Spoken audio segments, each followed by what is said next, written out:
할렐루야. 오늘도 예은교회 예배 가운데 오신 모든 성도님들 환영하고 축복합니다.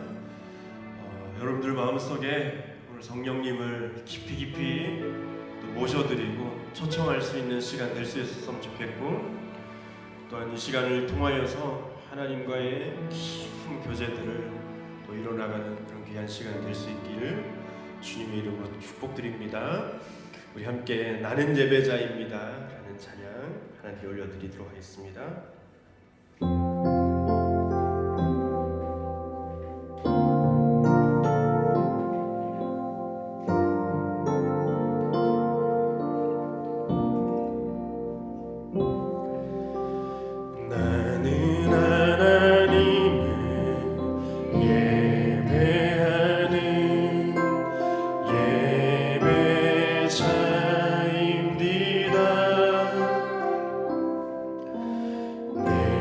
서 있는 곳 어디서나 하나님을 예배합니다. 내 영혼 거룩한 은혜를 향하여 내 마음 완전한 하나님 향하여 이곳에서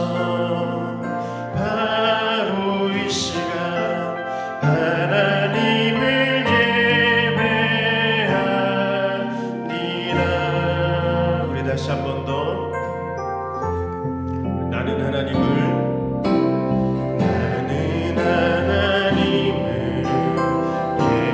예배하는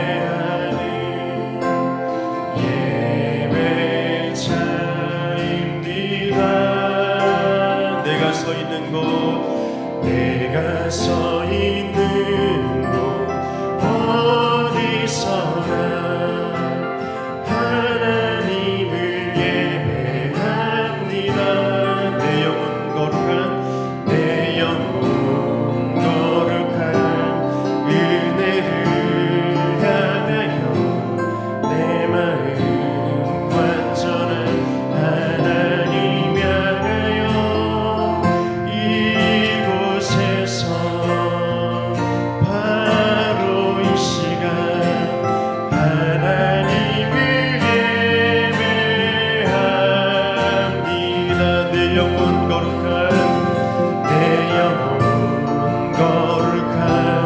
은혜를 향하여 내 마음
주의 아름다우심 보며 사랑 노래하는 것 나의 왕 되신 주님의 얼굴 구하며 주 사랑 안에 머물러 사랑 노래하리라.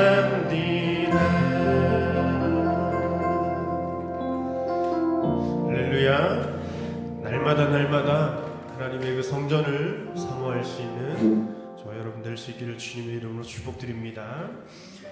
이 시간 우리에게 하나님의 나라를 새 소망 주신 그 하나님의 나라를 묵상하면서 우리 함께 찬양했으면 좋겠습니다.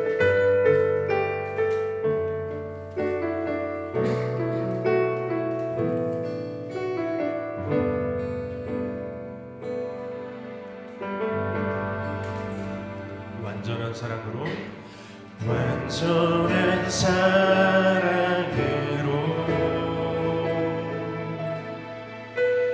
주보혈 은혜로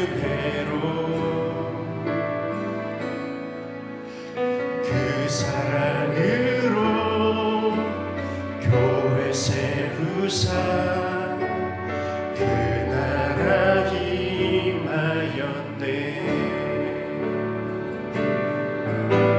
신실한 주의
날 위해 흐르는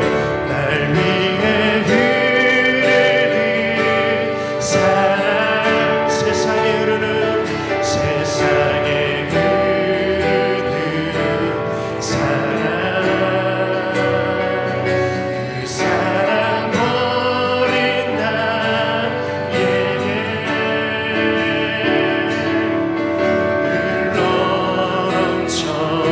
흘러넘쳐오네 주님이 회복한 나라 주님이 통치하시니 주목에 된 소망 품고서 그 나라에 살리 어둠 밤 지나서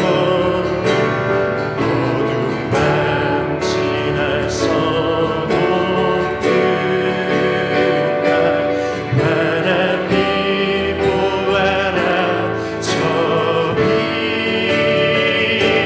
주 예수의 나라 이 땅에 고동했네요. 우리 다시 한번 어둠 밤 지나서 든다 어둠 밤 지나서 동든다 하나님 보아라 저기 주 예수의 나라 이 땅에 고동했네. 우리 다시 한번 더 우리의 소망을 품고 어둠 밤 지나서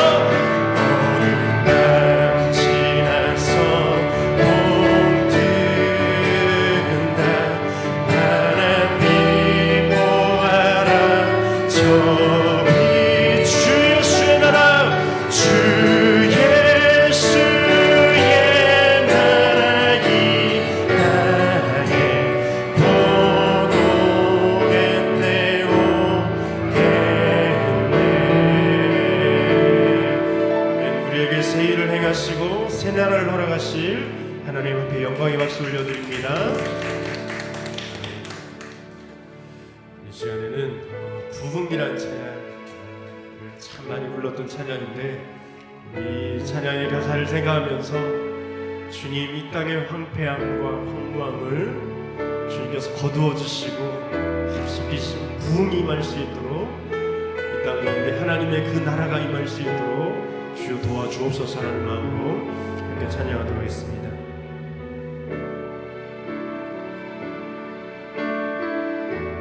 이 땅의 황무함을 보소서 이 땅의 황무함을 보소서 하늘의 하나님 긍휼을 베푸시는 주여 우리의 죄악 용서하소서 이 땅 고쳐주소서 이제 우리 모두 하나 되어 이제 우리 모두 하나 되어 이 땅에 무너진 기초를 다시 쌓을 때 우리의 우상들을 깨우실 성령의 불이 나소서 부흥의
마음이 신속히 거두어지고 하나님의 그 새날을 맞이할 수 있는 하나님의 그런 날이 올 수 있도록 주님 인도하여 주시옵소서. 오늘 이 주일을 통하여서 하나님을 배울 때에 그 새 일을 행하시고 새 날을 허락하시는 하나님의 구원의 계획들을 우리 가슴에 채우고 돌아갈 수 있는 시간 되게 해달라고 우리 시간 함께 예배를 축복하는 마음으로 주여 한번 외치고 동성으로 기도하도록 하겠습니다.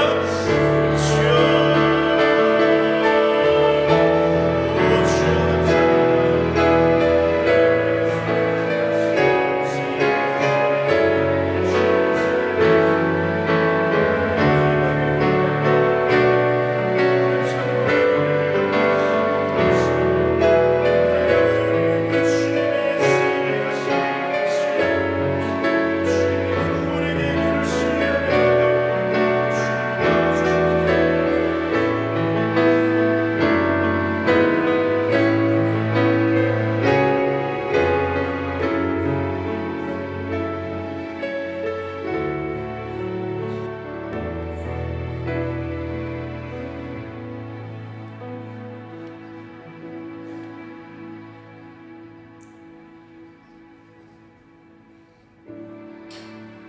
오늘은 거룩한 주일입니다. 함께 일어나셔서 모든 영광을 받으시기 합당하신 하나님 앞에 경배를 드리도록 하겠습니다. 주의 영광이 이곳에 가득해 우리 전에 주님과 함께 찬양하며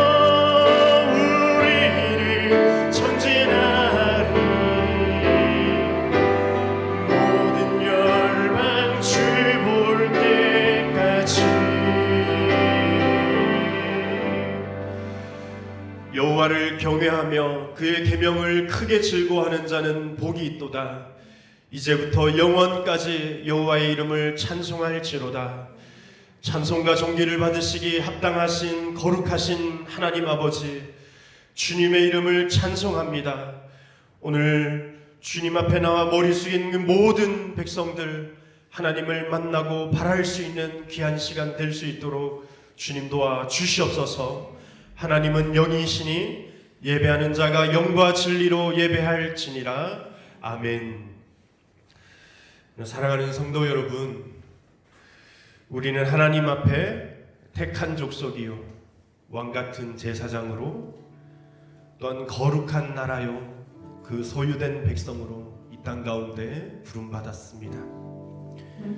그러나 우리의 삶을 돌아볼 때 우리들의 삶은 구별되어서 세상 속의 그리스도인으로 빛을 발하기보다 세상을 향해 탄식하고 실망하는 데에 오히려 동참하고 입술로 죄지으며 또 정죄하는 삶을 살았음을 고백합니다.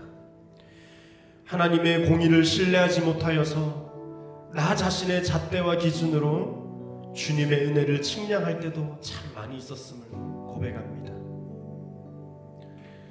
그러나 우리 주님은 이 시간 우리 하나님께 회개하며 돌아오기를 원하십니다. 말씀에 뿌리 내려 우리의 인생을 개혁하라 말씀하십니다. 또한 썩어져가는 세상 속에 누룩이 되어서 부흥하는 인생 되기를 원하십니다. 이 시간 우리를 주님의 백성으로 부르시는 그 주님 앞에 우리의 누추하고 부끄러운 모든 죄악들을 내려놓고 이제 겸손히 참여하며 우리의 죄를 고백하시겠습니다.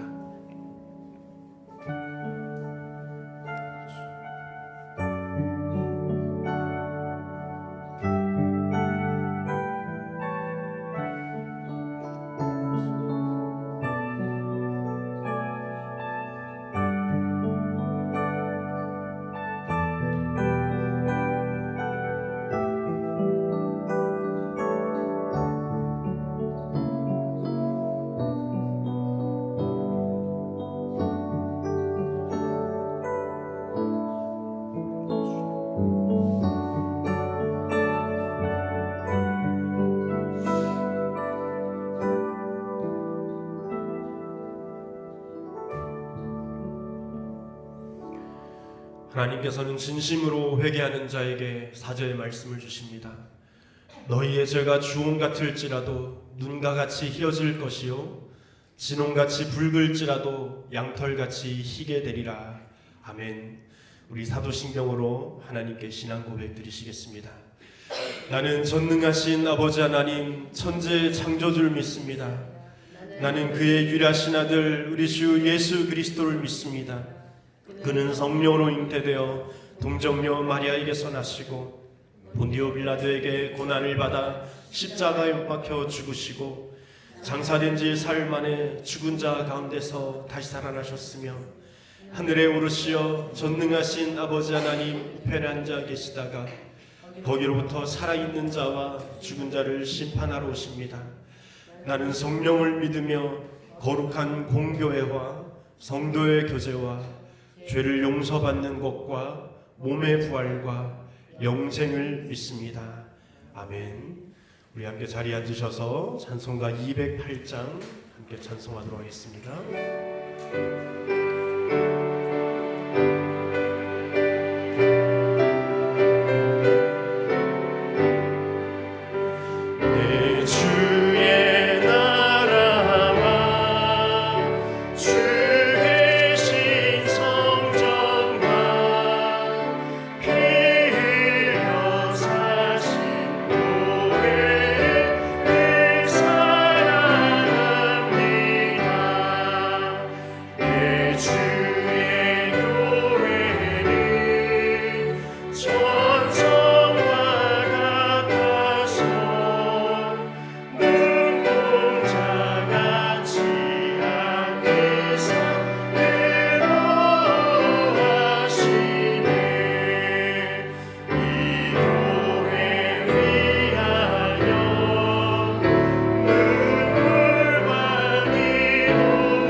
최민영 사모 기도하시겠습니다.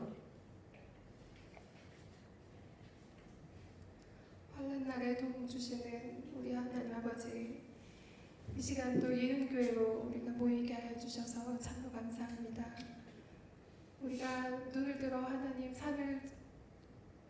산을 볼 때 주의 도우심과 주의 이끄심을 아버지 우리가 경험하게 하여 주시고 날마다 새 힘 주셔서 우리가 지금 살아갈 길 막막하고 또한 어렵고 또한 도움의 손길이 필요한 이 시점에 하나님의 은혜가 강력하게 쏟아지기를 소망합니다. 하나님, 이 초곡지구의 예은교회를 세우시고 또 모이게 하여 주셔서 감사합니다. 그 은혜가 날로 성장하여지고 날로 하나님의 기름 부으심이 가득 채워져서 정말 기도가 쌓인 곳에 정말 성도의 신령이 모이게 하여 주시고 또 이곳에서 회복하는 또한 삶의 소망을 얻어가는 하나님, 그런 하나님의 귀한 처소가 되게 하여 주시옵소서. 아멘. 이 땅에 예수 그리스도 이름밖에 높아질 이름 없습니다. 하나님의 이름만 높아지기를 소망하고 또한 그 이름이 헛되고 또한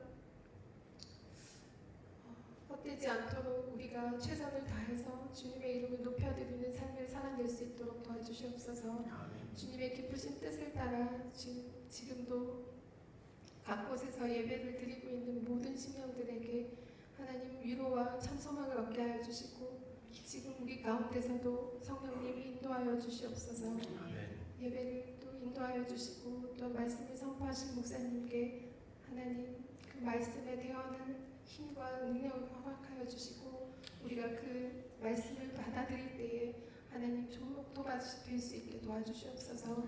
이끄시고 축복하시며 날마다 세임 더하여 주시는 예수님의 이름으로 기도합니다. 아멘.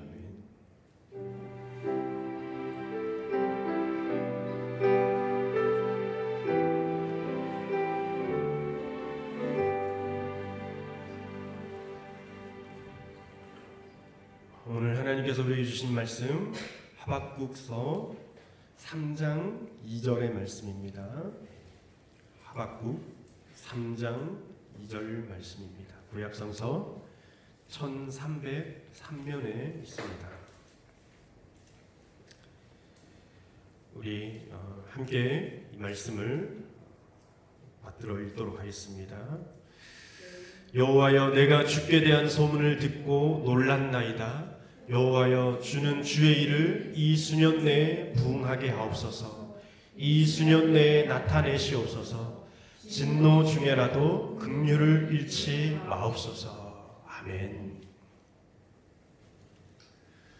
오늘은 우리가 말씀을 통하여서 하나님 나라의 비전을 함께 나누고 그 나라를 우리 가슴에 심고 또 여러분들의 삶에 심고 돌아가는 시간을 가지려고 합니다.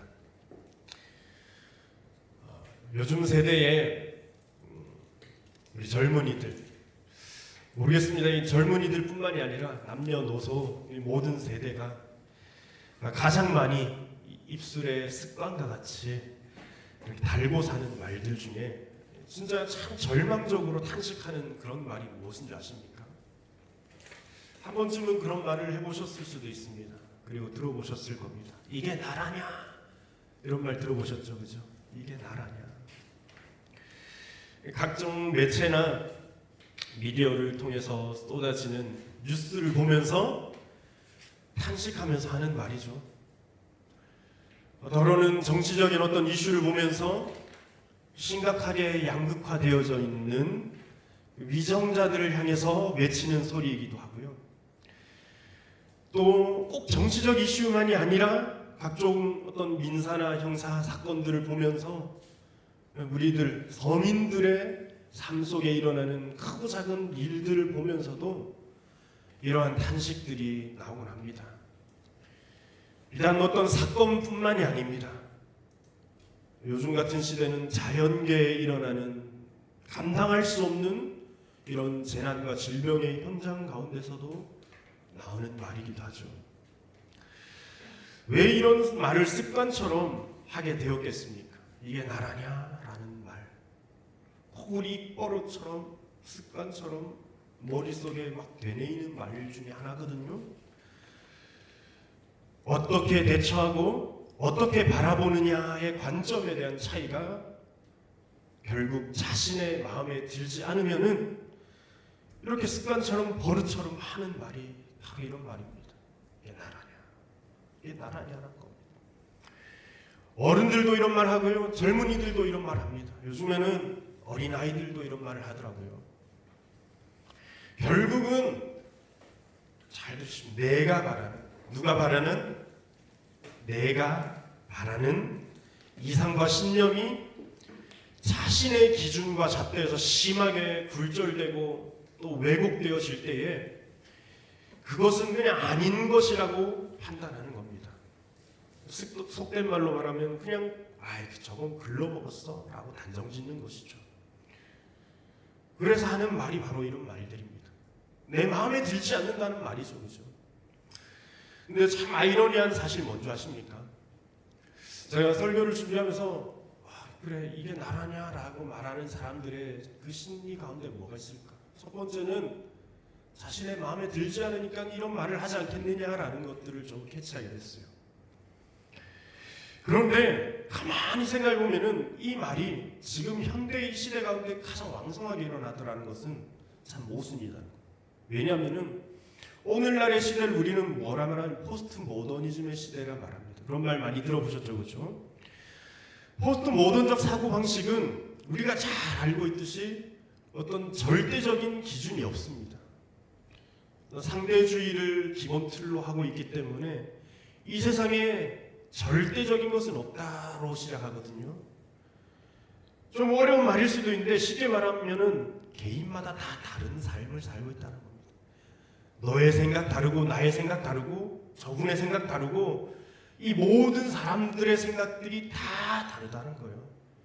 다른 것이지 틀린 것은 없다라는 것으로 시작합니다. 그래서 절대적인 기준으로 무언가 야 이건 이거야 라고 말하면은 그렇지 않지. 이거일 수도 있고 요거일 수도 있지 않느냐는 거죠. 그죠?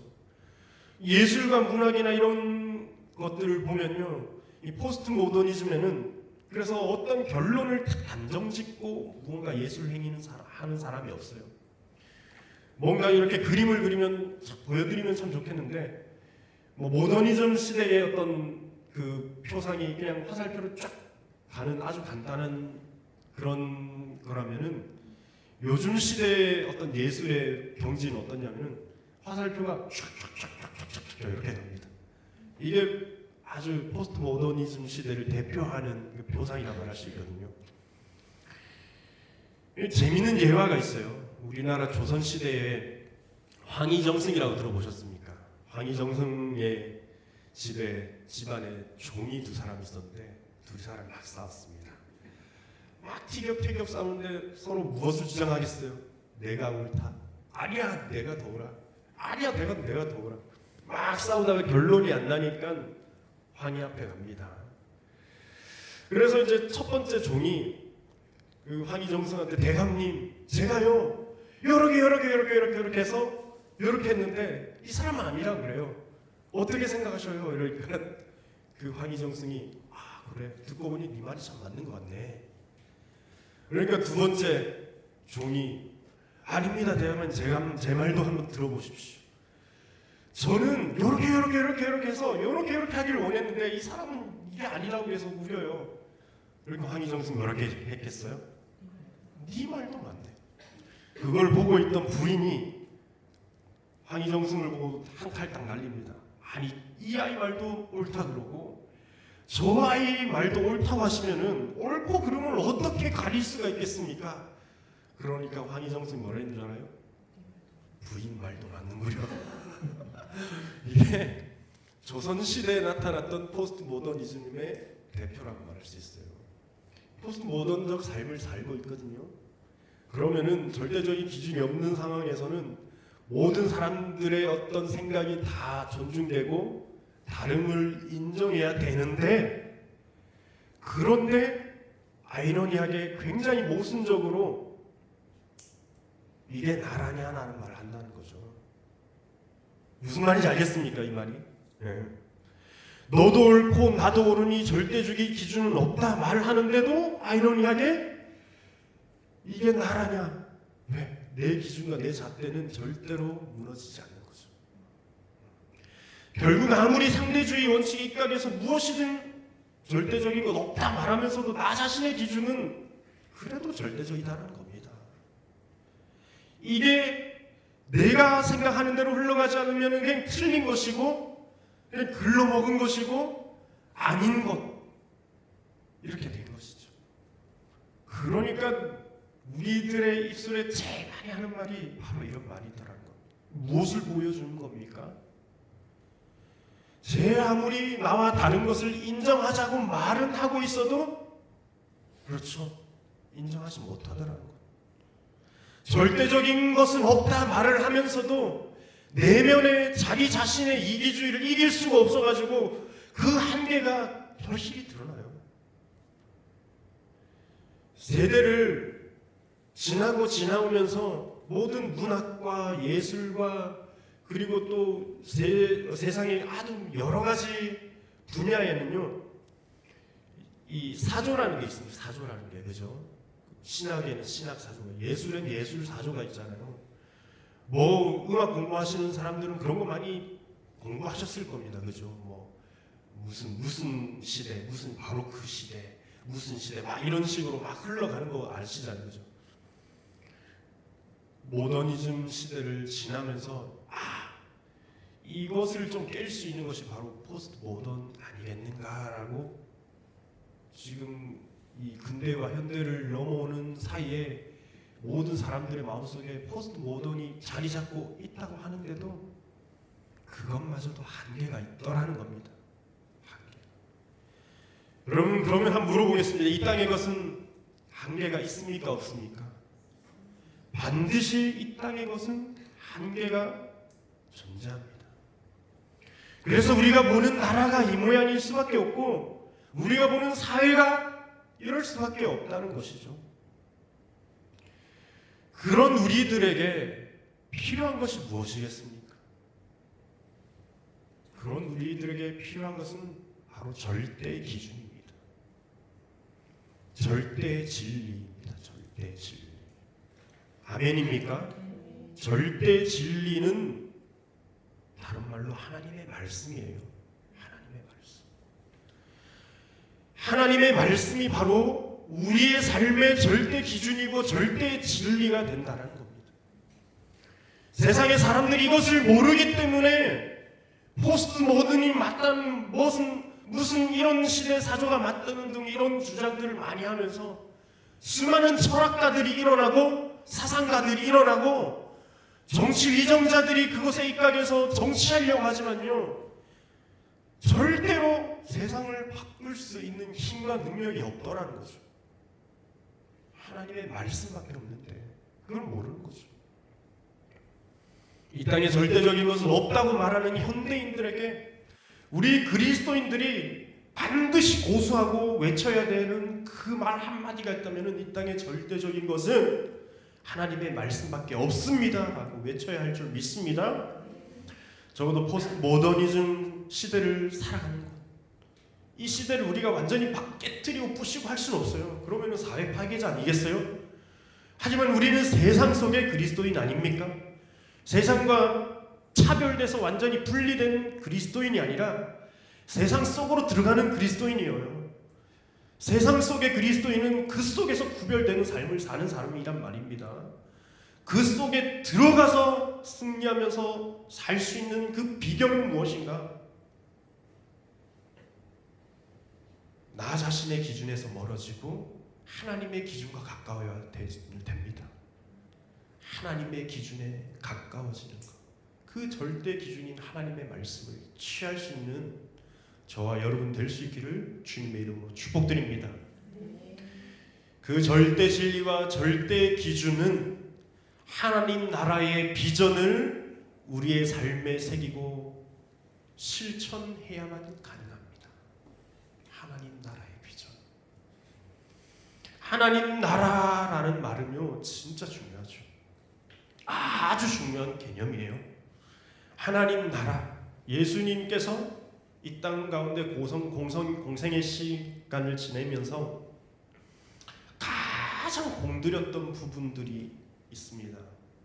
십자가를 지시고 우리 인류를 계속해서 구원하셨죠, 그죠? 부활하셨죠. 이거 참 중요한 사역이죠. 제자 삼는 사역, 지난번에 우리 12제자에 대해서 막 나누었는데 제자 삼는 사역 아주 중요하죠. 귀신 쫓고 각종 은사들을 행하게 하고 주의 기적과 이적을 나타내는 것 아주 중요합니다.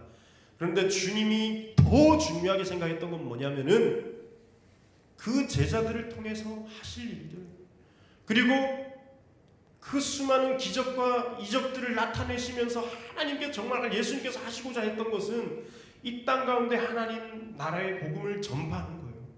그래 하나님 나라를 세우고자 했던 그 사명이에요. 이것이 모르겠습니다. 하나님 나라라는 말에 거부감을 느끼는 사람들도 있을 겁니다. 하지만 우리 주님은 이 일을 위해서 생명 바치셨거든요. 눈물로 세상의 사람들을 보면서 너희들이 내 나라 안에 들어올 수 있다면 얼마나 좋을까 라고 하면서 하나님 나라의 복음을 전파하셨습니다. 그래서 우리가 이 땅 가운데 하나님 나라의 비전을 우리 삶에 새기고 실천하면은 우리의 삶은 소망이 있고 우리가 살아가는 사회와 우리가 살아가는 이 나라가 민족이 희망이 있는 줄로 믿습니다.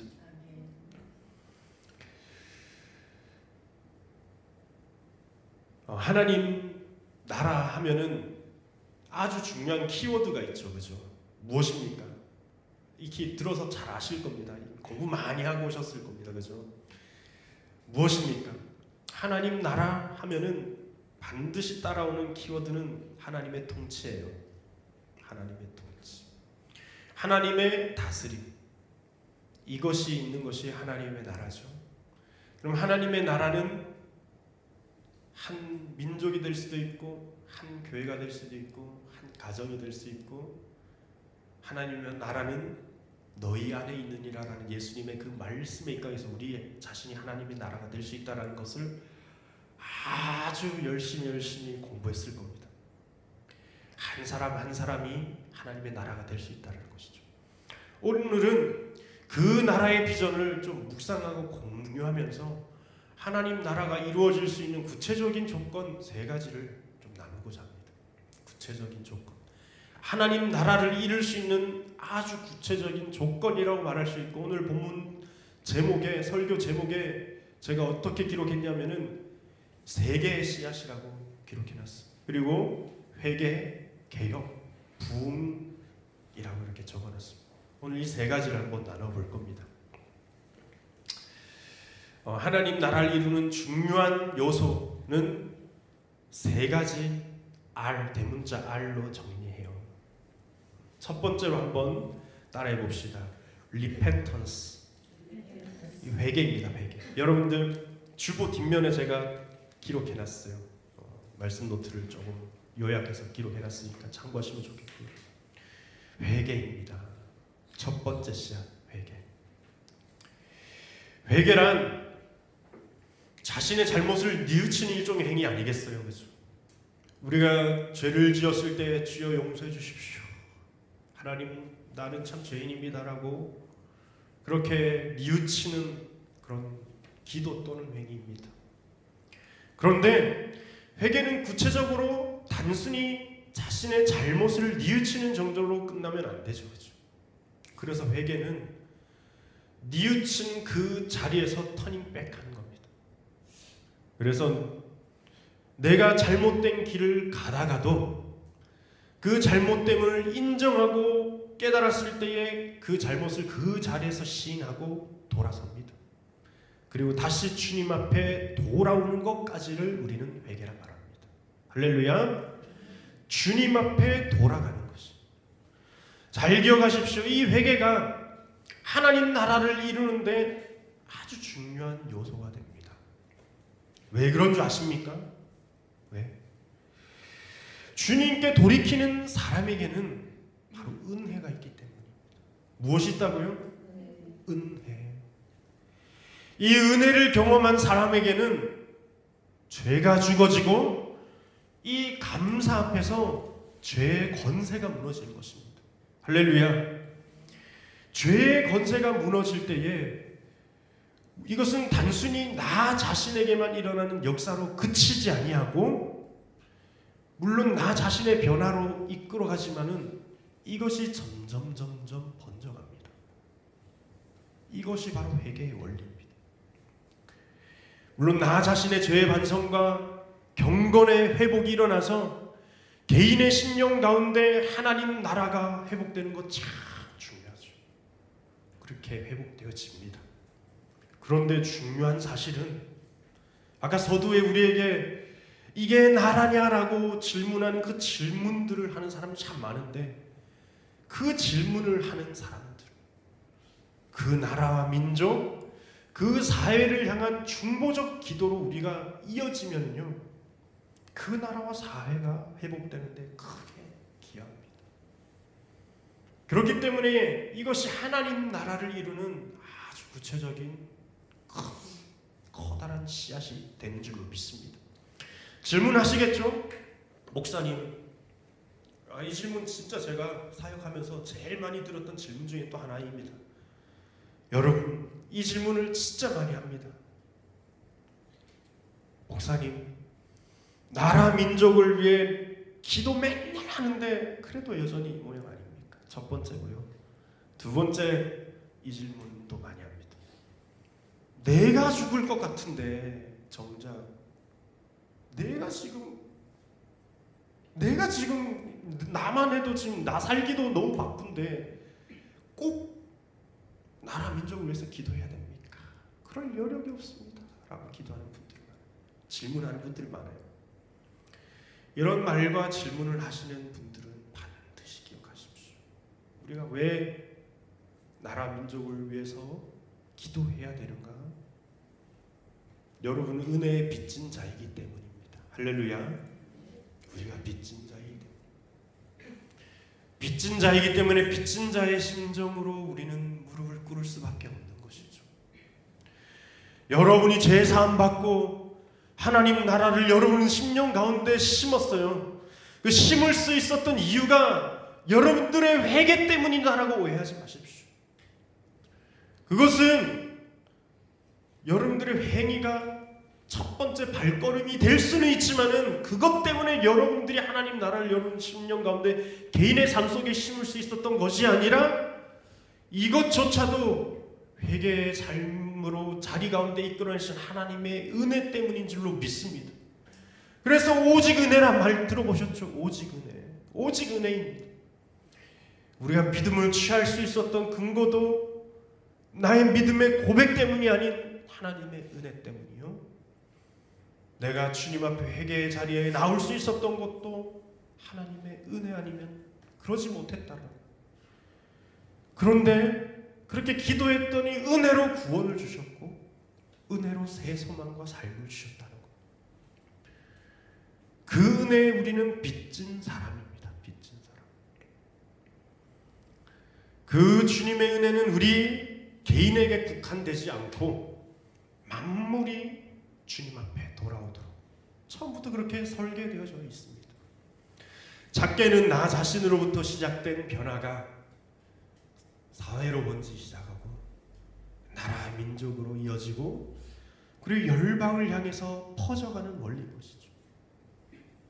그래서 우리는 전도하지 않습니까? 그리고 선교하지 않습니까? 이 마음으로 우리는 세상 가운데 나아갈 수 있지 않겠습니까?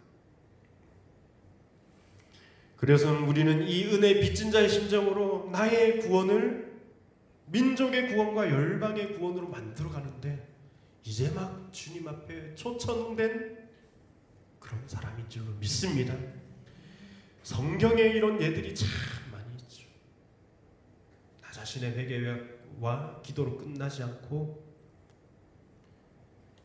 민족을 향한, 타자를 향한 기도로 이어진 것들을 참 많이 볼 수 있습니다. 신명기 율법에 보면요, 아주 재미있는 그런 율법이 있어요. 구체적인 말씀이 있습니다. 어떤 율법이냐면은 미속 사건에 대한 대속규례라고 말하는 아주 어려운 율법이에요. 이 말은 무슨 말이냐면, 만약 어떤 사람이 사람을 죽였어. 그럼 사람이 죽었으면 거기에 어떤 사상자의 바디가 있을 거 아닙니까? 그죠? 시체가 있어. 범행의 흔적이 다 결과물이 있는데 안타깝게도 범인은 도주하고 없습니다. 그때 뭐 지문이 있습니까? DNA가 있습니까? 그런 사건들 비일비재했겠죠. 숲에서 시냇가에서 또는 뭐 어디엔가 남든 주님은 보시겠지만 사람들이 보지 않는 어디에선가 사람을 죽이고 도망하면 완전 범죄가 가능했던 시대 아니었겠어요? 그때 그 시대는. 그렇게 범인이 밝혀지지 않는 경우에 어떻게 해야 하는가? 뭐 어떻게 하긴요. 미결 사건 아닙니까 이거는? 어찌 보면 완전 범죄인데 수사하다가 끝까지 밝혀지지 않으면 공소시효 넘기겠죠? 공소시효 넘기면 뭐 어떻게 합니까? 시간 지나도 그게 해결 안 되면 미결 사건으로 남을 수밖에 없는 것이죠. 우리 법은 그렇습니다. 적어도 지금 우리가 살아가고 있는 세상의 법은 그래요. 완전 범죄가 일어나지 않기를 바라면서 계속적인 이 수사 방법에 대한 과학적인 의학적인 방법들이 동원되고 그리고 그 완전 범죄가 일어나지 않기를 바라는 마음이지만 그럼에도 불구하고 일어날 수밖에 없는 이 어떤 완전 범죄 앞에 우리가 할 수 있는 건 뭐가 있겠습니까? 억지로 의심되는 사람을 용의자로 잡아서 그냥 집어넣고 이럴 수 없지 않습니까? 그럴 때는 그냥 공소시효를 넘기면 그냥 미결로 파일철에 들어가서 캐비넷 안에 들어가는 게 어쩔 수 없는 안타까운 사실인데, 이 시대에 3500년 전 이 시대에 율법을 주셨던, 모세를 통해서 율법을 주셨던 그 시대에는 어땠는지 아십니까? 그런 사건이 일어나면은 너희는 제사장들과 그리고 마을의 관리들과 함께 아직 부리지 아니하고 멍에 매지 아니한 어린 암소를 시냇가로 끌고 가라. 그리고 그 소를 죽여서 제사를 행하라는 거죠. 그래서 그 죄에 대한 그 모든 불씨들을 대속해라는 겁니다. 대속해. 참 재미있죠. 우리는 질문할 수 있습니다. 그렇게까지 해야 됩니까? 내가 지은 죄가 아닌데. 안 그래요? 내가 지은 죄가 아닙니다. 죄 지은 사람을 알 방법도 없습니다. 근데 그 꼭 제사장들 모시고 마을의 어떤 수장들을 모시고 가가지고 그 아까운 어린 암소를 갖다가 아직 일도 한 번도 안 시켜보고 멍에도 한 번도 메어보지 않은 그 어린 암소를 죽여서 제사 지내기까지 꼭 그런 대속 규례를 행해야 됩니까? 라고 질문할 수 있는데, 우리 주님은 말씀하시기를 죄에 대해서는 그렇지 아니하다라는 것이죠. 반드시 죽어야 돼. 지난번에도 우리가 죄의 삭은 무조건 사망이다라고 말씀드렸던 이유가 무조건 죽어야 된다는 겁니다. 무조건 죄에 대해서는 무조건 사망이라는 그 하나님의 법을 이길 수가 없어요. 주님은요, 죄의 삭은 사망이라는 말을 이루시기 위해서 십자가상에서 예수 그리스도와의 그 독생자 예수 그리스도와의 관계를 단절시키셨어요. 어느 정도까지인지 아십니까? 이게 예수님의 관계를 단절시키고 예수님께서 죄를 다 뒤집어 썼을 그때에는 하나님도 외면하셨어. 철저한 홀로 된 고립 가운데 엘리 엘리 라마 사박다니, 나의 하나님 어찌하여 나를 버리셨나이까. 우리 예수님이 그렇게 기도하시거든요.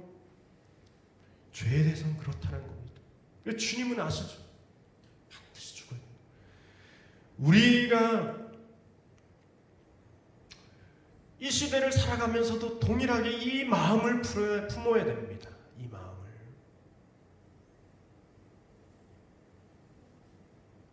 우리도 우리의 죄에 대해서 빚진 자예요. 주님께서 우리 죄를 대신 지셨어요. 그럼 우리 마땅히 내가 짓지 아니한 죄에 대해서 기도해야 되지 않겠습니까? 내가 대신 죽을 수는 없지만 적어도 기도는 할 수 있지 않겠습니까? 무릎 꿇을 수는 있지 않겠습니까? 이렇게 기도하는 사람이, 모세는 그렇게 기도합니다. 모세는.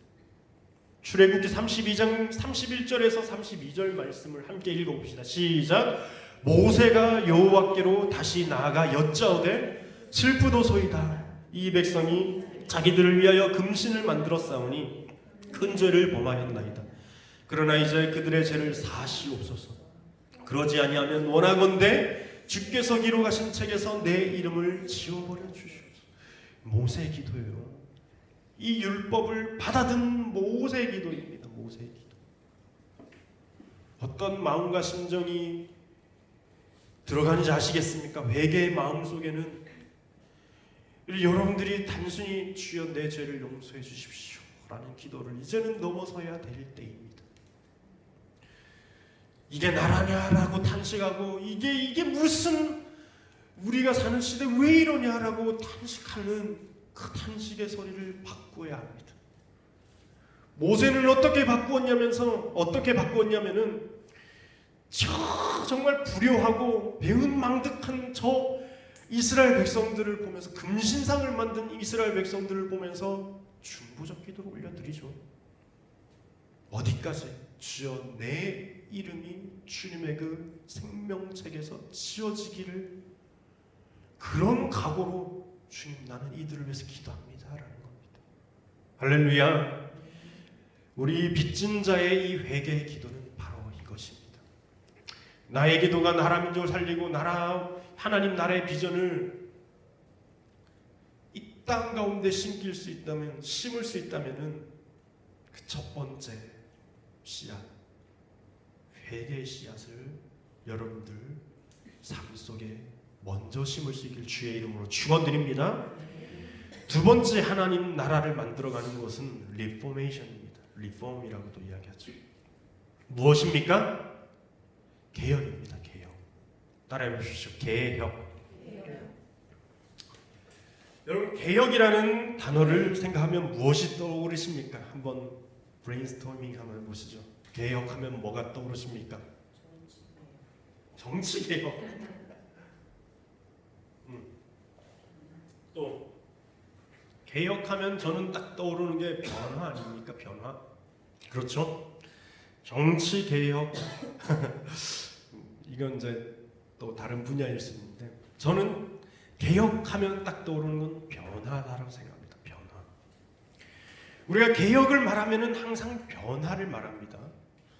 그래서 세상 사람들은 개혁이라는 단어를 사용할 때에 어떻게 이해하냐면 다 때려 부수고 새롭게 만들어서 딱 새로운 것을 창출해내면 그것을 개혁이라고 오해하고 착각합니다. 이런 사고방식으로 세상을 개혁하려고 하다 보니, 또 아까 전에 말씀드린 정치를 개혁하려다 보니 어떤 현상이 일어나냐면은 정권이 바뀌면은 묵은 정책들은 다 갈아엎어버리죠. 그죠? 다 때려 부수고 그 위에 나의 것을 세워야 된다고 생각하죠. 일단 이전에 사람이 한 것 자체에서 뭔가 달라야 한다 생각합니다. 그것에 동의를 하든 동의하지 않든 내 마음속으로 실제로 진짜 찐으로는 동의하고 있음에도 불구하고 사람들의 어떤 뭔가 큰 변화를 가져다 주지 않을까라는 그 기대에 부응하기 위해서 그럼에도 불구하고 갈아엎어버리는 거예요. 여러분, 이것을 개혁이라고 착각하는 삶을 살거든요. 많은 사람들이 이거 그냥 무조건적인 변화를 개혁이라고 생각합니다. 근데 여기 계신 사랑하는 성도 여러분, 이게 개혁 아닙니다. 개혁 아닙니다. 그냥 변화입니다. 아시겠어요? 그냥 변화라고 이야기하죠. 탈바꿈 정도 이렇게 이야기하면 되는데, 이것을 어떻게 개혁이라고 말할 수 있는가? 개혁 아닙니다. 우리 그리스도인들에게 개혁은 무엇이겠는가? 그리고 세상 사람들이 가슴에 새겨야 될 개혁, 진정한 개혁은 무엇인가? 여러분이 알고 있는 개혁의 정의와는 완전히 다른 건데 잘 새기십시오. 개혁은 물론 변화를 말하는 겁니다. 변화를 말하는 것이지만 그냥 맹목적으로 다 때려 부수고 바꿔버리는 변화를 말하는 것 아니라 온전한 말씀으로의 귀한 전환을 말합니다. 아멘입니까? 말씀으로의 귀한, 이게 개혁입니다. 개혁. 엄밀히 따져서 개혁은 다 바꿔버리는 미래, 이걸 개혁이라 말하지 않습니다. 잘 들으십시오. 다 바꿔버리는 미래, 이게 개혁이 아니라 어쩌면은 과거로의 귀환입니다. 옛 것을 바로 세우는 것에부터 시작합니다. 무슨 말인지 알겠어요? 어쩌면은 옛 것을 진짜 옛적부터 존재했던 절대 진리 되신 하나님의 말씀을 바로 세우는 것, 이것을 개혁이라고 말합니다. 종교 개혁이 일어났던 중세 시대 1500년, 1400년에서 1500년대 있지 않습니까? 그때 수많은 개혁자들이, 종교 개혁자들이 있어요. 대표적으로 우리가 알고 있는 종교 개혁자는 마르틴 루터 아닙니까? 그렇죠. 그는 대표적인 종교 개혁자였지만은 수많은 종교 개혁가들의 어떤 영향과 도움을 이렇게 받아서 결론을 낸 사람 중에 한 명이고요. 다른 많은 개혁가들이 있습니다. 징글리라는 사람도 있죠. 마르틴 부서, 위클리프 이런 사람들 많이 들어보셨죠, 그렇죠? 양 후스 이런 사람들이 그 시대에 정말 어떤 부패했던 교황과 그리고 종교에 대항해서 개혁을 일으키려고 많은 노력을 했거든요. 하나같이 이야기했던 것이 무엇인지 아십니까? 성경으로 돌아가자입니다. 성경으로 따라합시다. 성경으로 돌아가자. 성경으로 돌아가자. 말씀으로 돌아가자입니다. 당시 교황권에 도전했던 이유가 무엇이겠어요? 교황이라는 사람이 종교 지도자가 말씀 위에 자신의 말을 더 높이 세우고 있더라는 겁니다. 성경 위에 교황권이 있는 겁니다. 글을 모르고 성경 자체가 그냥 일반 사람들이 사용하는 언어로 번역되어 있지 않았었어요. 그러니까 라틴어로만 이렇게 번역되어져 있는 그 글을 사제들과 그리고 성직자들은 알았는데 평민들은 몰랐던 시대였죠. 왜? 르네상스가 오기 전이고 인쇄술이 발달하기 전이에요. 그러니까 국한된 어떤 텍스트 가운데서 성경을 보고 해석하는 사람은 성직자들밖에 없는 겁니다. 그 성직자들이 자기들의 입맛대로 성경을 막 다르게 해석해요. 그 대표적인 예가 면제부 아닙니까? 면제부. 구원을 사고 팔 수 있다 그렇게 가르치는 겁니다. 그를 알았던 종교개혁자들은 성경을 보니까 이게 아닌 거라는 겁니다. 제 아무리 종교 지도자가 그렇게 말을 해도 그리고 세상에 권세 있는 사람들이 성경을 그렇게 왜곡하고 그렇게 주장할지라도 우리가 진짜 성경으로 돌아가고 말씀으로 돌아가 보면 그것이 아니다라는 겁니다. 말씀을 바라보면은 하나님의 긍휼의 마음과 사랑의 마음이 곳곳에 새겨져 있어요. 그래서 종교개혁가들이 외쳤던 거 오직 성경입니다. 오직 성경. 오직 성경. 솔라 스크립투라. 그죠? 그리고 오직 은혜. 오직 믿음. 이런 가치를 앞에 기치로 내세워서 1517년 결국에는 비텐베르크 성당의 95개의 조항을 탁탁탁 못 박은 사람이 마틴 루터. 종교개혁가들이 이거 어떡하지? 이거 큰일 났네. 이거 어떡하지? 이거 이러면은 큰일 나는데 막 불은 활활 타오르고 있어. 사람들의 마음속에 종교개혁들 마음속에 불은 활활 타고 있는데 그 누구도 그 앞에서 야 불났다 불이야 라고 외쳤던 사람이 없는 상황에서 용감하게 불이야 라고 외쳤던 사람이 마틴 루터 아닙니까? 종결시켜버려. 종교개혁을 이뤄낸 개신교가 그래서 탄생한 거 아니에요? 우리 리폼드 처치 그죠? 우리가 개혁교회라고 말합니다. 개신교는 개혁교회라고 말합니다. 그런 개혁교회는 그렇게 세워졌습니다. 말씀의 기초에. 제가 신학교 다닐 때 교회사 교수님께서 우리 신학생들에게 귀에 딱지가 않도록 반복적으로 하신 말씀이 있습니다. 그게 무엇이냐면 교회의 사명. 우리 그리스도인의 사명이고 교회의 사명은 신앙의 정승, 초대교회의 신앙 정승 또는 사도적 전승을 보존하고 계승하는 것이다. 말이 진짜 어려웠어. 우리 교회의 사명은 사도적 전승을 보존하고 계승하는 것이다. 계속 귀에 딱지가 않도록 이야기하니까 우리는 그 말을 외웠는데 이 무슨 말이냐면은 우리 교회의 모습이 본디 어떤 모습이어야 되느냐 하면은 교회는 누가 세웠습니까? 사도들이 세웠거든요. 교회는 예수님이 세운 것 아닙니까? 그렇죠. 예수님의 어떤 말씀의 바탕 위에 세웠지만은 구체적으로 교회를 세운 사람들은 사도들입니다. 그래서 초대교회들은 사도들에 의해서 처음부터 세워졌죠. 그죠? 예루살렘 교회를 중심으로 해서 타타타타 세워지기 시작합니다. 그래서 그런 교회, 초대교회를 사도적 교회라 말합니다. 사도적 교회가 가지고 있는 사도적 전승, 그 교회의 전통은 성경에 기록되어져 있죠. 성경에 기록되어져 있는 교회의 모습을 보니까 그 어느 누구나 모여서 함께 예배드리며 떡을 떼며 서로 정말 물질을 통용하며 서로 사랑하는 고와 가부들을 안아주는 그 교회의 모습을 회복하는 데에서 우리 교회가 이 시대 가운데도 세워져야 된다는 거예요. 그 신앙 전통과 전승이 보존되고 계승되어져야 되는 것이 우리 교회의 사명이라 말하는 겁니다. 그러면 한번 보십시오.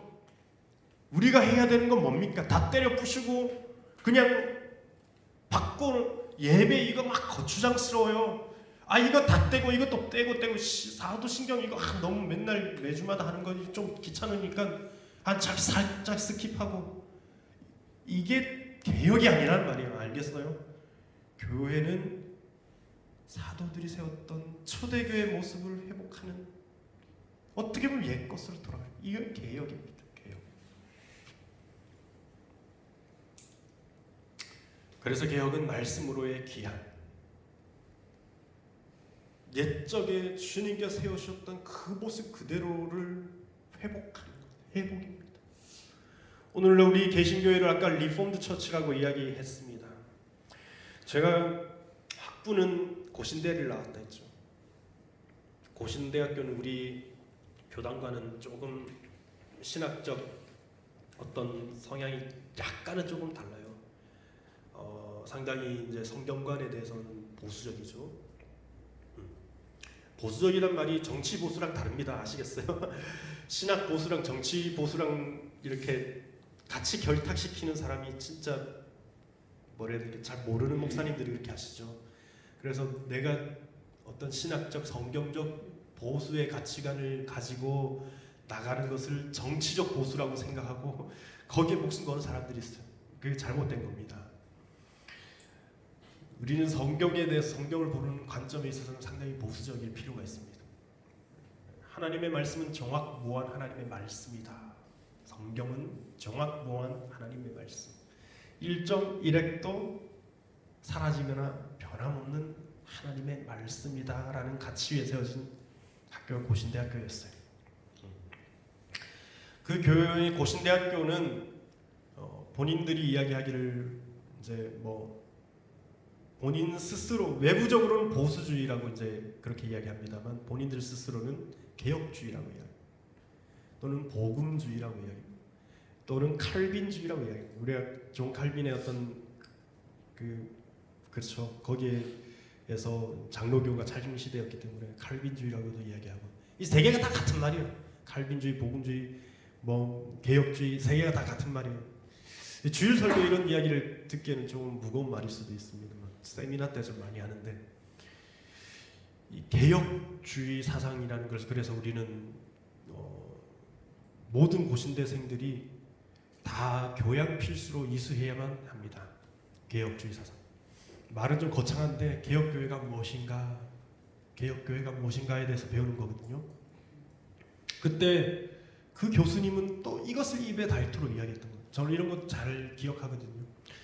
뭐라고 이야기했냐면 리폼드 철치는 개혁된 교회가 아니다.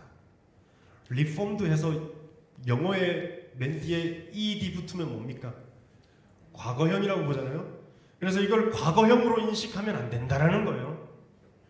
개혁된 교회가 아니라 이 분사 형태.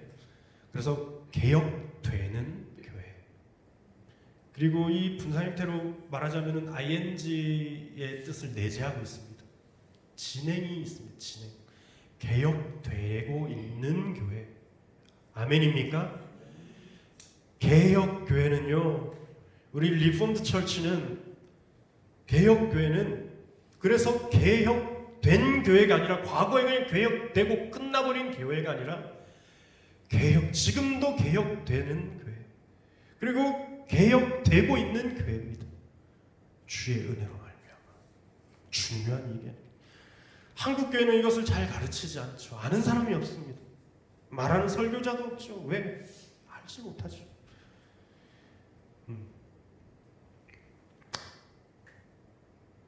이것을 잘 모르기 때문에 이것을 우리가 말씀을 설교를 통해서 듣지 못하기 때문에 피상적으로 주님을 알고 교회를 알고 하나님 나를 알기 때문에 우리는 이게 교회냐 이게 나라냐라고 단식할 수밖에 없다라는 겁니다. 그러나 사랑하는 성도 여러분, 우리는 개혁해야 합니다. 할렐루야. 개혁해. 말씀으로 들어가야 돼요. 묵은 것을 살려내자 이 말 아닙니다. 이거는 옛 것으로 돌아가자 이 말이 묵은 것을 막 묵은 때 묻은 것 이거 굳이 막 살려내 이게 아니라요. 옛적부터 주신 그 말씀을 세월이 흐르고 풀은 마르고 꽃은 시드나 영원히 변하지 않는 말씀의 기초 가운데 우리 삶을 세우고 자신을 세우고 나라 민족을 그렇게 세워야 된다는 겁니다. 그렇게 세우는 나라는 희망이 있는 그런 나라에는 하나님 나라의 비전이 부어질 수밖에 없어요. 이게 또 하나의 하나님 나라의 중요한 두 번째 씨앗입니다. 마지막 하나님 나라를 세우는 세 번째 씨앗은 부흥입니다. 부흥, 리바이벌, 그죠? 오늘 성경 본문 말씀이에요. 한번 오늘 본문 말씀을 다시 한 번 더 읽어봅시다. 시작. 여호와여, 내가 주께 대한 소문을 듣고 놀랐나이다. 여호와여, 주는 주의 일을 이 수년 내에 부응하게 하옵소서. 이 수년 내에 나타내시옵소서. 진노 중에라도 긍휼을 잃지 마옵소서. 저는 개인적으로 이 부흥이라는 말에 요즘에 좀 너무 심취해 있습니다. 감격스럽거든요. 부흥. 질문하시겠죠? 속으로 생각하시겠지. 역시 신빌립 목사 똑같네. 개척교회 하다 보니까 대형교회 그려서 또 어떤 이 대형교회 어떤 이런 모습으로 부흥에 목매어서 저런 말 하는 것 아니까 그렇게 속으로 혹시나 생각하시는 분들 제가 그러겠죠. 어떻게 하셨어요? 이렇게 끝나면 참 재미없습니다만 참 그렇게 끝나면 참 수준 낮은 대화 아니겠어요? 부흥은 저도 사모해야 되고 여러분도 사모해야 되는 줄도 믿습니다. 그럼 부흥이 무엇인가 다시 한번 새겨봅시다. 부흥은 뭡니까? 과연 부흥은 뭡니까? 한국 교회의 심각한 질병이 부흥에 대한 해석의 오류로 나옵니다. 한국 교회는 그래서 병들어 버렸습니다. 부흥에 대한 잘못된 해석 때문에, 오류 때문에. 지난번 우리가 제자들을 말씀을 나눌 때에 특별히 오병이어 기적에 대해서 묵상할 때에 부흥에 대해서 잠시 묵상했죠. 누룩에 대해서 말씀을 묵상했을 때에도 이 같은 맥락을 잠시 나누었습니다만 누룩이 빵을 부풀리는 원료로 생각되기 때문에 사용되어지기 때문에 수적 또는 양적인 성장으로 오인하는 데서 한국교회 부흥이 왜곡되고 병들었다 말씀드리지 않았어요? 부흥은 그래서 양을 부풀리는 원료가 아니라 무엇을 바꾸는 것이라 했어요? 질을 바꾸는, 성질을 바꾸는 원료입니다.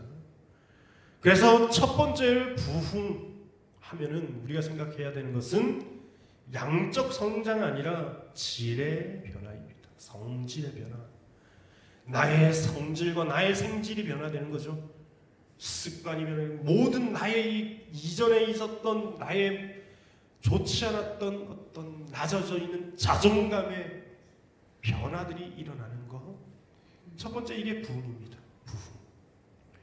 또 한 가지 오늘 나누게 될 부흥의 전의는 따라해 보시죠. 하나님의 현존을 경험하게 되는 것.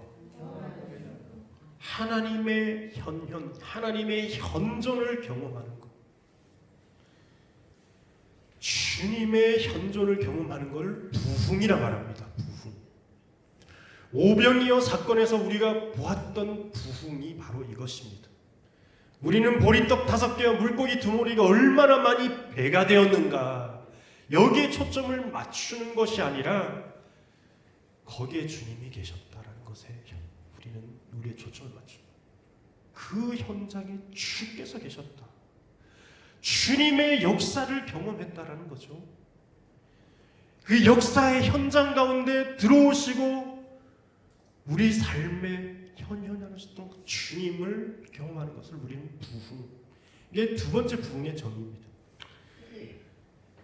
제가 요즘에 조금 묵상하고 심취되어 있는 부흥의 세 번째 정의는 뭐냐면은 오늘 말씀이에요. 오늘 말씀에 보면 하박국이 뭐라 말하냐면은 내가 죽게 대한 소문을 듣고 놀랐나이다 말합니다. 여기에 이제 번역이 우리나라는 이렇게 되어 있는데 잘못된 번역은 아닙니다만은 조금 더 이제 직역을 해서 제가 번역을 해드릴게요. 여호와께서 말씀하신 반드시 들어야 될 말씀을 듣고 놀랐나이다 이 말입니다. 아시겠어요? 그냥 단순히 막 떠내려가는 어떤 소문 이게 아니라 여호와께서 말씀하신 반드시 들어야 되는 그 말씀을 내가 들었나이다. 그런데 여기에서 말하는 그 반드시 들어야 될 그 소문, 그 말씀이 무엇인지 아십니까? 그 말이 무엇이냐면은 하나님이 이스라엘 백성을 바벨론이라는 이방 나라를 통해서 망하게 하겠다라는 겁니다. 그리고 후에 그 바벨론이라는 망한 나라도 결국은 망하게 하겠다라는 말입니다. 이스라엘 백성들이 멸망하고 그리고 그를 삼킨 자들이 또 다른 이들에게 삼켜지고 하는 역사를 너가 경험하고 이스라엘 민족이 반드시 겪게 되어야 된다라고 하신 말씀을 들었다는 겁니다. 이걸 가리켜서 반드시 들어야 될 말, 이것을 듣고 놀랐나이다 라고 말하는데 놀랐나이다 이 말은 두려워하고 경외하였습니다 라고 번역하는 게 옳습니다.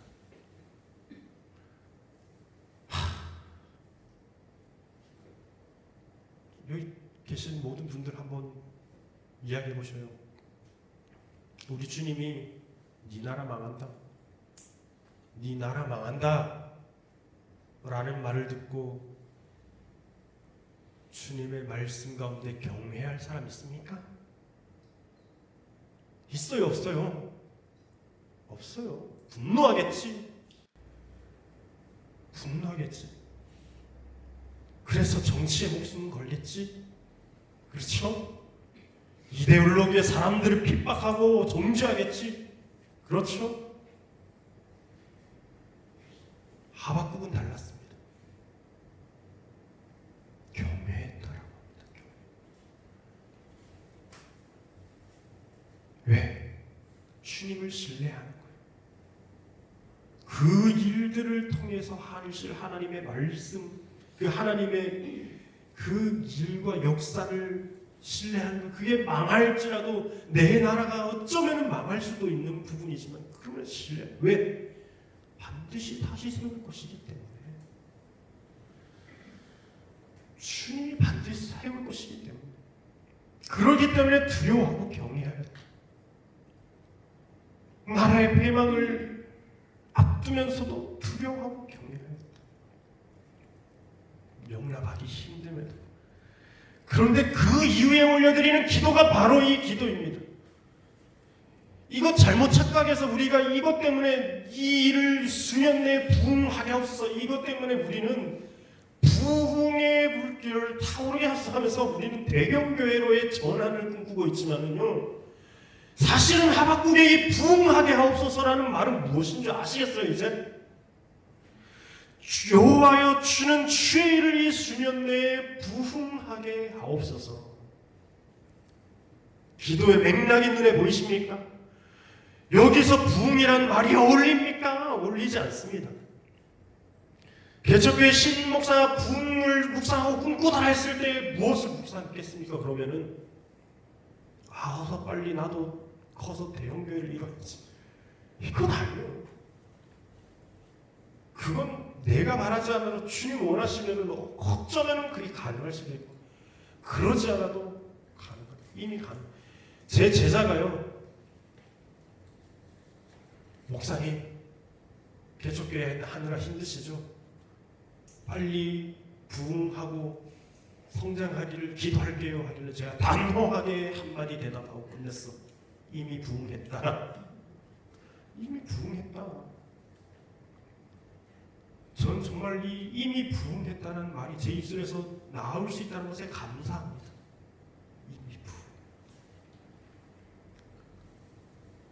코로나 시대 부흥을 꿈꾸다. 이게 제게 주신 하나님의 사명이에요. 사명. 여기서 세 번째 부흥의 정의를 말씀드립니다. 하박국이 외친 부흥은 뭔지 아십니까? 생명을 보존시키다라는 의미입니다. 생명을. 제가 좀 기록도 해놨습니다. 히브리어 원어를 주보에도 기록해놨죠. 히브리 원어는 부흥이라는 단어를 하야라는 단어를 사용합니다. 하야라는 이 단어의 뜻은 뭐냐면은 살다, 살아있다, 생명을 유지시키다, 보존시키다 이 뜻 외에 없습니다. 그런데 우리는 이것을 부흥하게 하옵소서라고 번역했죠. 이 번역만큼은 참 옳은 번역 같아요. 우리가 꿈꾸는 부흥은 그래서 생명 보존이요. 왜? 주님께서 생명의 하나님이시라는 것들을 증거해야 되는 삶이 우리에게 남겨진 숙제고 과제요 사명이거든요. 부흥을 꿈꾸는 것은 바로 이것입니다. 생명이 주님의 은혜로 소생케 될 비전이라는 겁니다. 종합해 볼까요? 그러면은 부흥의 성질을 변화, 부흥은 성질의 변화, 부흥은 하나님의 현존을 경험하는 것, 부흥은 생명을 보존하는 것을 말합니다. 이게 바로 하나님 나라의 세 번째 씨앗, 하나님 나라를 이루는 그 요소들의 가장 마지막 단계라는 겁니다. 수년 내에 나타내시고 진노 중에라도 긍휼을 잃지 마시옵소서. 코로나 시대의 부흥을 꿈꾸다. 이것은 주여 이 진노 중에 생명을 보존시켜 주옵소서 기도하는 겁니다. 할렐루야. 생명을 보존시켜 주시옵소서.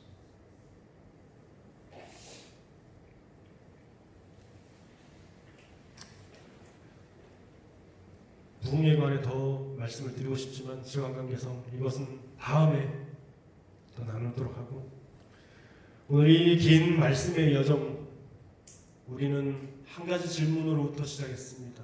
이게 나라냐라는 질문의 화두가 되어서 시작했습니다. 그리고 우리는 세상의 기준과 가치관으로 그것으로는 모순밖에 일어나지 않는 이 포스트 모던 시대를 살아가면서 절대 진리가 있음을 깨달았어요. 그리고 하나님 나라의 비전을 우리 삶에 심으면 좋겠다 하고 세 가지 씨앗을 여러분들에게 나누어 드립니다. 이게 회개이고 개혁이고 부흥이요. 우리가 생각했던 회개와 개혁과 부흥, 그것을 깨뜨리십시오. 주님이 원하시는 회개는 무엇이며 주님이 원하신 회개의 단계는 어디까지이며 주님이 원하시는 개혁은 어디로 돌아오는 것이고 주님이 원하시는 부흥은 무엇을 보존시키는 것인가? 여기에 여러분들 집중하는 삶을 사시길 주의 이름으로 축원드립니다. 그래서 이 시대를 뚫고 주님 나라를 세울 수 있는 그 근거를 여러분들 삶 속에 마련하시고, 여기 소망 없다, 희망 없다 그렇게 말씀하지 마시고 여기에 소망이 있다라고 말씀할 수 있는 저 여러분 될 수 있기를 주의 이름으로 축원드립니다. 아멘. 우리 함께 기도하도록 하겠습니다. 사랑의 하나님, 참 감사합니다. 오늘도 우리에게 그 하나님의 말씀을 부어주시고 하나님 나라의 씨앗 세 가지를 우리에게 나누어주시고 심을 수 있도록 허락하시니 참 감사합니다. 이 씨앗을 우리 심령 밭에 깊이 세우니 심기오니 30배, 60배, 100배의 열매가 일어날 수 있도록 주님 도와주시옵소서. 감사를 드리며 예수 그리스도 이름으로 간절히 기도드리옵나이다. 아멘. 우리 조금 생소한 찬양일 수도 있는데 우리 완전한 사랑으로라는 찬양, 아까 전에 불렀던 그 찬양 한 번 더 부르도록 하겠습니다.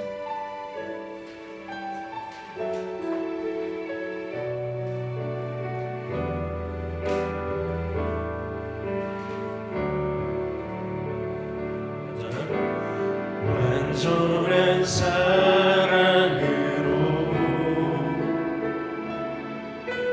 주보혈 은혜로 그 사랑으로 보혜 세우사 그 나라 임하였네. 신실한 주의 사랑, 신실한 주의 사랑,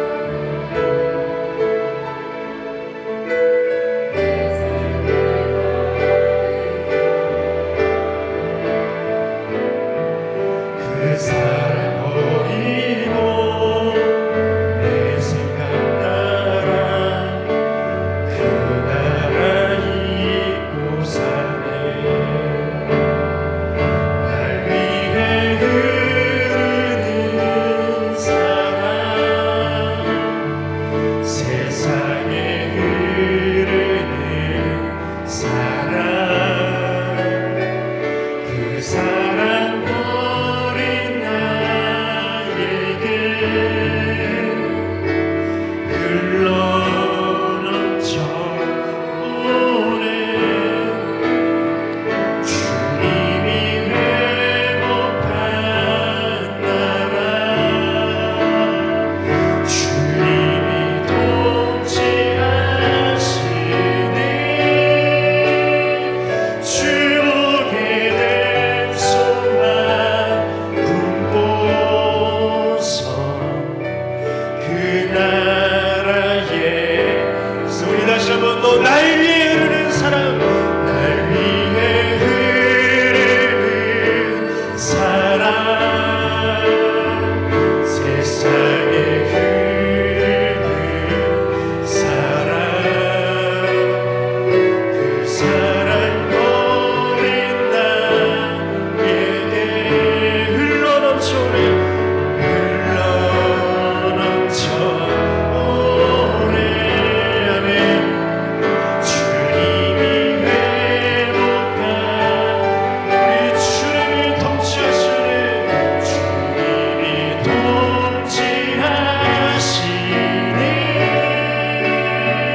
주보게 될 소망 품고서 그 나라에 살기. 어두운 밤 지나서, 어두운 밤 지나서도 하나님 보아라 저리 주 예수의 나라니까 고독했네요. 우리 마지막으로 다시 한번 어두운 밤 지나서,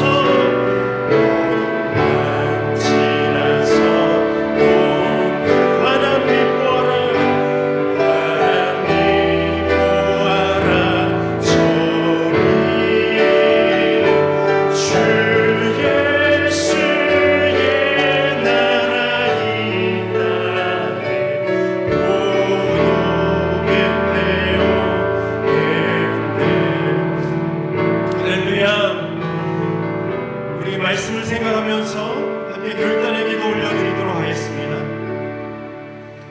여러분, 하나님 나라의 비전은 우리가 동의하든 동의하지 않든 반드시 우리 삶 속에, 여러분들의 삶 속에, 가정에, 그리고 이 나라 민족과 열방 가운데 회복되어야 될 나라인 줄로 믿습니다.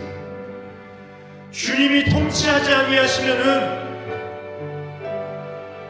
여러분 자신이건 여러분 가정이건 이 나라 민족이건 소망 없습니다.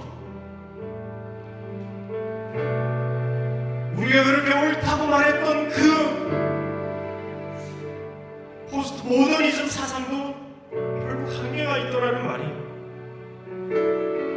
여기에서 우리가 반드시 세워야 할 절대 기준은 바로 하나님의 말씀인 줄로 믿습니다. 이 말씀 위에 우리는 나라를 세우고자 회개해야 되고요, 말씀으로 돌아가기 위해 개혁해야 되고요, 그 말씀이 속히 이루어 주옵소서라고 부응해야 합니다. 이것이 우리가 오늘 새긴 하나님 나라의 세 가지 씨앗입니다. 여러분, 어떻게 이제 삶을 살아가시겠습니까? 그 씨앗을 심고 밭에 물을 주고 열심히 가꾸시겠습니까? 아니면 그냥 버려버리고 말겠습니까? 여러분, 결단에 기도하실 때에 여러분 마음에 오시는 감동으로 결단하십시오. 여러분에 오시는 그 감동의 믿음의 분량만큼만 여러분들 결단하고 기도하십시오. 내가 할 수 있는 것만큼만이라도 여러분들 한 단계 앞서서 하나님께 나아가십시오. 여러분의 이 결단의 기도는 여러분들의 믿음의 분량만큼 도전하시고 기도하는 기도로 하나님께 올려드리도록 하겠습니다. 우리의 믿음으로는 할 수 없다면 우리 주 한번 찾고 기도하십시오. 우리 주님 한번 찾고 기도합니다.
더 기도할 때에는요, 마지막으로 우리 부흥에 대해서 나눌 때에 부흥의 정의 중 세 번째, 생명을 보존하는 것입니다. 진노 중에라도 생명을 보존시켜 주시고 주의 긍휼을 잃지 말아 달라고 우리는 기도해야 할 의무가 있는 줄로 믿습니다. 하박국이 보았던 나라는 패망하는 현장 가운데 있었습니다. 자신의 나라가 패망하는 현장 가운데 있습니다. 그래서 주님께서 하신 말씀이 그것이 망한다 할지라도 후에 하나님이 다시 세울 비전을 주시겠다 말씀하신 것들을 붙들고 경외했다고 말했습니다. 여러분들, 이렇게 재난이 오고 그리고 또 힘든 상황 가운데 있지만은 우리 하박국의 그 마음의 심정을 우리들 가슴에 좀 새기고 그 마음으로 다시 한 번 더 기도하기 원합니다.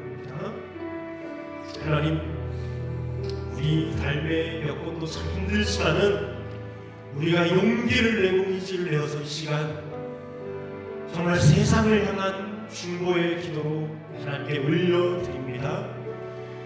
하나님은 하나님의 일을 이 수년 내에 나타내시옵소서.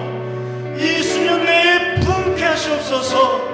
진노 중에라도 긍휼을 잃지 말아 주시옵소서라고 우리 시간 우리 형편을 바라보면서 이 재난의 형편을 하나님 앞에 올려드리면서 다시 한번 더 주님 앞에 간구하는 기도 올려드리도록 하겠습니다. 함께 기도합니다.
하나님 참 감사합니다.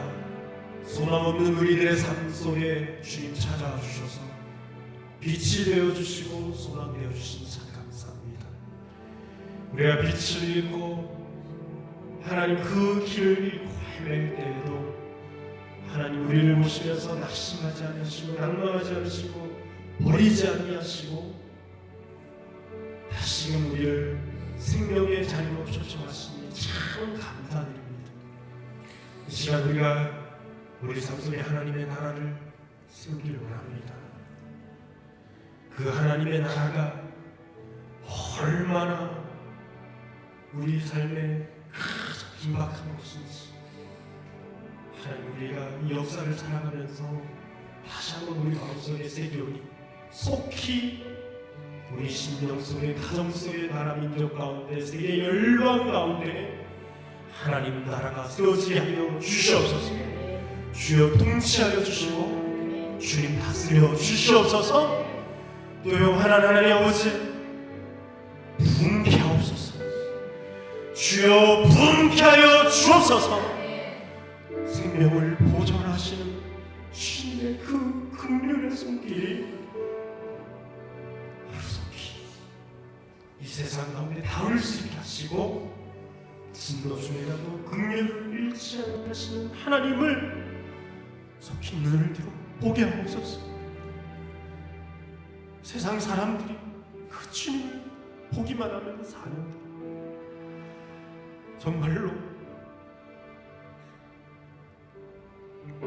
십자가에 묶인 노뱀을 보기만 하면 사는데 세상의 사람들이 이것을 몰라서 소망 없는 가운데 서로 분쟁하고 터져 이것이 나라냐고 이것이 무슨 나라냐고 탄식하는 가운데서 우리는 소망을 볼 수 있는 그리스도인들 될 수 있도록 주님 인도하여 주시옵소서. 오늘도 큰 말씀을 가슴에 심고 돌아갈 때 삶의 자리에서 30배, 60배, 100배의 결실을 맺어가는 우리 모두가 될 수 있도록 주님 인도하여 주시옵소서. 감사를 드리며 우리 구주 예수 그리스도 이름으로 간절히 기도드리옵나이다. 아멘.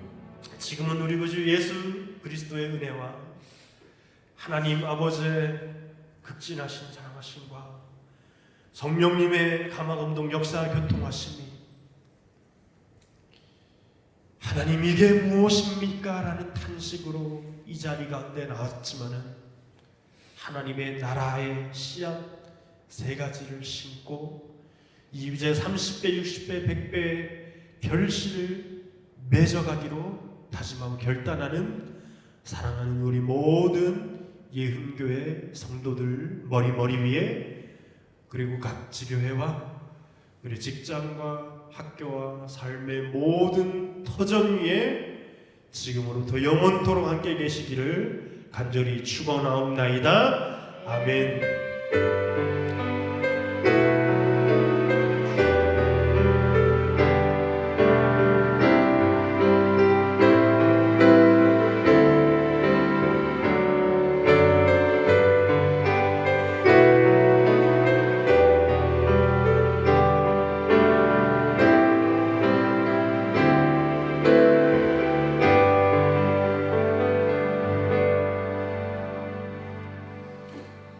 우리 하나님께 영광의 박수 올려드립니다.